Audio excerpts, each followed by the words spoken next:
উফ, সারাদিন কাজ করতে করতে আমার জীবনটাই শেষ হয়ে গেল। আর একটা মেয়ে হয়েছে, সে তোমাকে একটা ফোঁটাও হাতে হাতে সাহায্য করে না। ধুর ধুর, কবে যে এই কাজ করার হাত থেকে মুক্তি পাবো ভগবানই জানে। ওমা ওমা, হ্যাঁ কি হয়েছে? এই দেখো মা, আমি কি সুন্দর একটা নতুন শাড়ি কিনেছি, এই দেখো।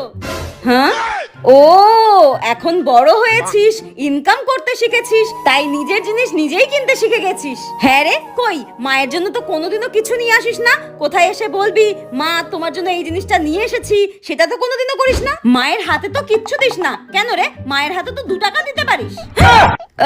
ও তোমার 2 টাকা লাগবে? আরে আগে বলবে তো। দাঁড়াও দাঁড়াও, দিচ্ছি, দাঁড়াও দাঁড়াও। কোথায় গেল জানো? এই তো, এই নাও। হ্যাঁ